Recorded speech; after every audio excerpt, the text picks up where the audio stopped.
আজ এখানে সমবেত হয়েছি আমাদের দেশের উপরে যে সাম্রাজ্যবাদী আধিপত্যবাদী আগ্রাসন তার বিরুদ্ধে দেশবাসীর পক্ষ থেকে আমাদের কথা তুলে ধরার জন্য।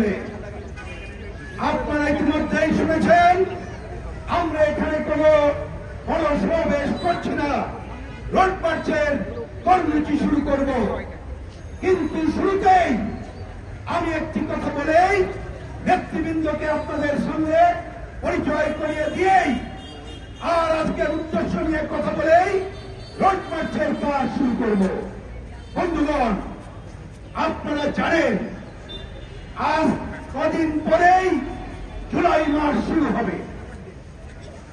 বেশ কিছুদিন আগে আমাদের ঘরের উপরে কর্তৃত্ববাদী স্বৈরাচারী ফ্যাসিস্ট শাসন বসেছিল। দীর্ঘদিন লড়াইও আমরা এই কর্তৃত্ববাদী ফ্যাসিস্ট স্বৈরাচারী শাসনের অবসান ঘটাতে পারি নাই। শেষ দিকে এসেই এক রক্তক্ষয়ী সংগ্রামের মধ্য দিয়ে গণঅভ্যুত্থান সংগঠিত করে সেই স্বৈরাচারকে হটাতে হয়েছে।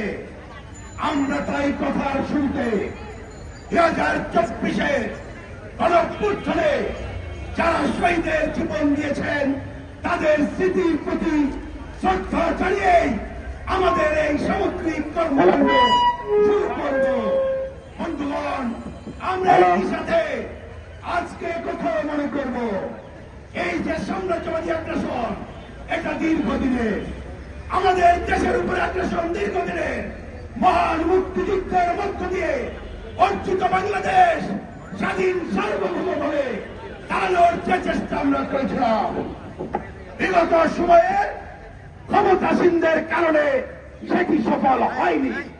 আমরা মনে করি গণঅভ্যুত্থানের আকাঙ্ক্ষা আর মুক্তিযুদ্ধের আকাঙ্ক্ষা হল গণতন্ত্রের আকাঙ্ক্ষা, স্বৈচ্ছর মুক্তির আকাঙ্ক্ষা, আধিপত্যবাদ আর সাম্প্রদায়িকতা বিরোধী আকাঙ্ক্ষা।